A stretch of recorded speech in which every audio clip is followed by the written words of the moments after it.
We're going to start things off today with a story. Let's see, I think 7 years ago, it was 2013. So 7 years ago, my cousin went down to Atlanta. He had a business conference, and he got in the afternoon on a Thursday. He had some time to kill, and so he went and he found a bar that was nearby his conference hotel. And he was in the bar and he was having a drink, and all of a sudden a fairly attractive woman came and sat down next to him.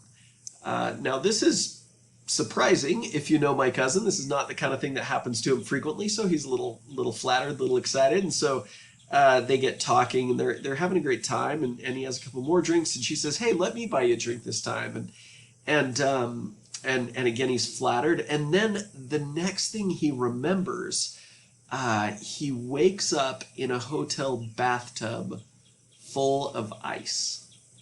And there's this excruciating pain. He's just sore all the way through his body, but particularly his back. And he sees on the side of the tub, he sees one of those burner phones, the kind that you essentially disposable, right? And there's a note underneath, and it says, "Don't move, call 911." And so he picks up the phone, he dials 911, and he's groggy, he's not sure what's happening, but he tries to get across to the operator. He says, "Look, I'm in a hotel somewhere. I think I'm in Atlanta. I'm in this bathtub full of ice." And the woman on the phone says, "Okay, hold on. I don't want you to panic, but I want you to reach around very slowly behind you. Tell me what you feel." So he reaches back around, he feels his back, and he feels a plastic tube. And he tells her, he says, "I feel a tube back there." And she says, "Okay, don't move. Help's on the way.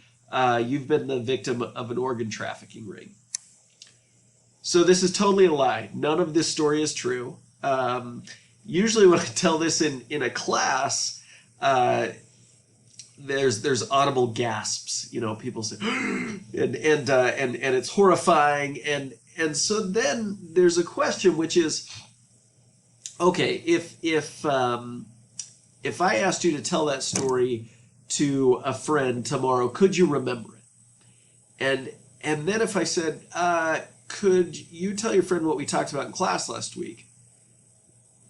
Most of the time, we don't remember at all what happened. So there were two authors, Chip and Dan Heath, who wrote a book called Made to Stick. And the premise of the book was exactly this. In fact, this story is from the opening chapter of their book. And this is one of the more successful urban legends that's made its way around the country over the last 20, 30 years. And they pose this question. They say, why is it that some things we can recall very, very easily, and other things we, as soon as we hear them, they're gone? Lectures or, your statistics homework, or your significant other asks you to do something and it's just gone, right? As soon as it's there. And so why do some ideas survive and others die? And they've got a really interesting answer to this question. I actually highly recommend the book. And their answer is what we're going to talk about today in terms of storytelling. And let me just jump to it, and then we'll jump backwards. They say things that are simple, things that are unexpected, things that have concrete details, things that are credible, that are full of emotion, that have stories. Those are the things that stick in our minds. And then if you add an extra S, you get success. So one more way to remember things. And so if we think about my story, it was pretty simple, right? Man meets woman, woman steals kidney. That was sort of the essence of the story. But it had some unexpected twists. It feels like it's maybe a love story, and then suddenly it takes this horrible turn. There's concrete details, the little burner phone, the ice in the tub, the plastic tube. Not too many. It's not overwhelmed by these details, but there's these certain things that kind of help it stick in our mind. They help us kind of visualize what's happening. It's credible. Mostly because I don't usually stand up at the front of the classroom, or in this case on a video, and just lie to you. I don't try to anyway. I try to make a habit of telling you the truth. There's emotion. The story's got it all. It's got romance. It's got horror, disgust. All kinds of emotions. And then of course there's a narrative arc to it. It's told in a story format. And according to Chip and Dan Heath, this is what makes some things stick in our minds while others do not. So today we're going to talk about saying things effectively. And I just love some of these things. Don't let worries kill you. Let the church help. Exit only. Éxito aquí. For those of you who speak Spanish, éxito aquí means success here. Like éxito is success. So instead of being an exit sign, it looks like sort of an advertisement for success. Like get your success here. Ban pre-shredded cheese. Make America great again. Do not disturb. Tiny grass is dreaming. I scream, you scream, the police come. It's awkward. So why does storytelling matter? Why would we have a storytelling lecture in the middle of Entrepreneurship 201, or towards the end now of Entrepreneurship 201? Well, to make the case that storytelling really matters, I need you to get on the internet. I need you to pause this video. I need you to just Google. It'll be easier than me giving you a link. Gimlet Startup, and I want you to listen to Season 1, Episode 1. The only part you're required to listen to is from 11:58 to 18 minutes. And there's a phenomenal example of what happens when you don't do a good job telling your story. So go ahead and pause the video now, listen to that, and then we'll come back.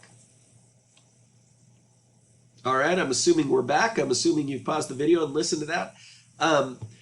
I had a professor when I was in my PhD program, and he would frequently say to PhD students, he'd ask us, what are you working on? What's your thesis? And we'd say, and we'd start rambling about, structuration theory and this, that, and the other, and go on. And he would stop us after about a minute. He'd say, no. He said, if you can't explain it in 30 seconds, you don't really understand it. And then he would walk away. And I think that's true. In that segment you just listened to, it was clear that he didn't really understand yet his business model. He'd prepared some stuff, but he didn't have it all nailed down yet. And so being able to tell a clear story requires you to really understand what you're doing. So this is why we're talking about storytelling today. Let's go through another example real quick. Again, I want you to Google Radiolab and then look for the episode Talking to Machines, and the link is here this time. So again, pause and listen from 25 seconds in to 6 minutes in. And as you're doing this, I want you to look for things that are simple, unexpected, concrete, credible. I want you to look for emotion and see if you can identify the story. Again, just an excellent example of storytelling at its finest. So again, pause the video. Okay, I'm assuming we're back. I'm assuming you've listened to Talking to Machines. And again, just a great example of what can happen, how effective it can be when you tell something in a simple way with unexpected twists, concrete, credible emotion, and in a story format. So let's think about this simple for a second. There's a notion called commander's intent, and the idea here is that no plan is going to survive contact with the enemy. So the commander might say, okay, I want everybody to, I don't know military language, but I want you to go off and take the left side of the battlefield, and you're going to attack the enemy from that side, and then I want you to shift to the right, and whatever it is. Well, the commander gives orders, but they've added a line. They've learned this through experience. At the top of the order, it says, this is the commander's intent. The commander's intent is we need to take that hill over there. Why? In other words, why are you doing this? What's the core thing that you're going to accomplish with these maneuvers and with these tactics? And that way, when you do come in contact with the enemy, if there need to be adjustments, if they have cannons you didn't think they were going to have, or if they have fewer or more people, you know what the ultimate goal is. And so one of the things that you've got to get used to communicating is what's the commander's intent? What's the core thing that you need to get across to the people listening to you? Finding the core. So the commander's intent is the single most important thing we must accomplish is, an X, Y, Z. Same thing for you guys. What's the single most important thing you want those that you're talking to, the people listening to you, single most important thing that they can learn and know? Saint-Exupéry, he wrote The Little Prince along with some other stuff. Little Prince, by the way, is a phenomenal book. It's short. It's got aliens. It's got being lost in the desert. It's got suicide. I mean, it's got it all. And if you know, you've probably seen cartoons about it a long time ago or something. But if you haven't actually read the book, I highly recommend it. Put it on your quarantine reading list. But St. Exupéry said, a designer knows he has achieved perfection, or she, not when there's nothing left to add, but when there's nothing left to take away. And so that's what you've really got to do, is kind of simplify. What can we take away from our story to make it as clear as possible to our audience? Don't bury the lead. You know, the inverted pyramid is something they teach in journalism classes. The idea here is start with kind of the big headline. Don't hide the punchline at the bottom of a newspaper article. You know, back when newspapers were all on paper, they had to be able to cut off the last paragraph or two depending on the space availability. And so you always started with the most important stuff up top, important thing first, and then they're going to work their way down to the details. Another thing that that's important to keep in mind, or another tool, I guess, at your disposal if you're trying to communicate something in a simple way, is you can use analogies. So I gotta look at my cheat sheet here. This is not Hollywood quality editing, but a pomelo is a large citrus fruit. The rind is very thick, but soft and easy to peel away. The resulting fruit has a light yellow to coral pink flesh and can vary from juicy to slightly dry and from seductively spicy sweet to tangy and tart. That's probably a really accurate description of a pomelo, but it doesn't really help us understand what a pomelo really is. Another way to do it would be just use an analogy. Just say, yeah, pomelo is basically a supersized grapefruit with a very thick and soft rind. And you say, oh, it's like a grapefruit, but with a thicker rind. Like, okay, now I get it.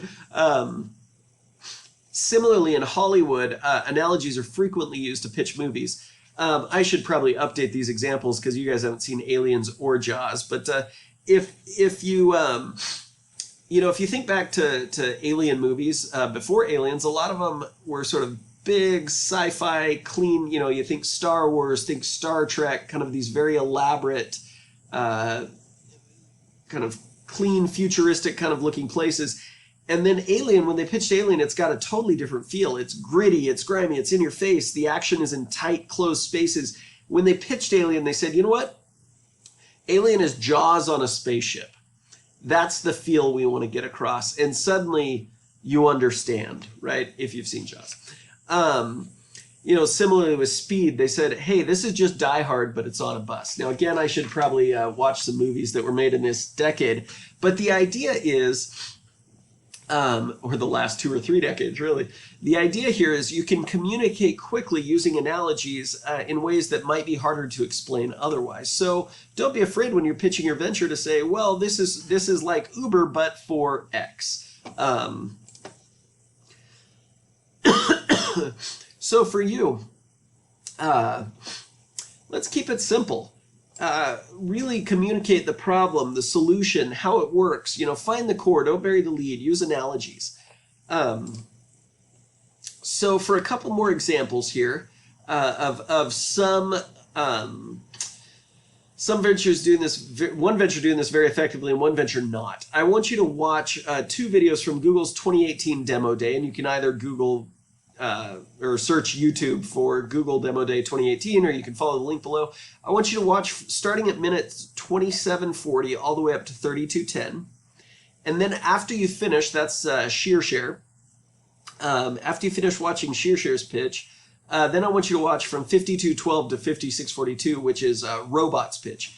And in each of these pitches, what I want you to look for is how deep into the pitch are you when you understand what's happening. You know, how, like, look at the actual time, figure out how long it takes you to understand exactly what the entrepreneur is pitching. And think about who's doing the better job of being simple, of having something unexpected, something concrete, credible, who's doing a better job conveying emotion, and who's ultimately telling a story. And not necessarily a story like, you know, Once Upon a Time, but more a story of like, there's this narrative arc to the whole thing. It fits into this flow. You know, there's a problem, somebody has this problem, then there's this beautiful solution, and look, we all make lots of money by solving it. Who does a better job kind of communicating that narrative arc? Okay, so go ahead and pause your video, watch those. So finally, if we relate these principles, simple, unexpected, concrete, credible, emotion, story, back to a pitch. Simple is simple. You want to keep things simple and clear. The unexpected piece is your innovation. What's your innovation that you're presenting to the audience? What is new or novel? What brilliant insight do you have that changes the way we think about something? Concrete is throwing in key details. Again, you don't want to overwhelm people with details, but having a few key details in there about either your customer's behavior or the problem itself, or you know, things that you've done already, having those details will help people remember your pitch. Credible. This comes across both in the evidence that you present. So here's what we've done. We've done the surveys. We've done these kinds of interviews and observations. We have this many sales. That's what traction do we have? That adds to your credibility. And the other thing is the team itself. The way you come across will determine to a large extent your credibility. The emotion is often an excitement. I mean, usually in an entrepreneurial pitch, you're not going to be sad. You want to get people, as we heard in the startup podcast, you're trying to convey the fear of missing out. You want people you want your excitement to be contagious. And then finally use a story. And again, we're looking for this narrative arc where you set up a problem. Somebody has this problem, you're solving it, and look, this is going to create lots of value for everyone. So keep these principles in mind. This is again about the principles to keep in mind why telling a clean story matters and what the principles are behind it. I'm going to record one more video that gets much more into the nuts and bolts of what should be in the actual pitch.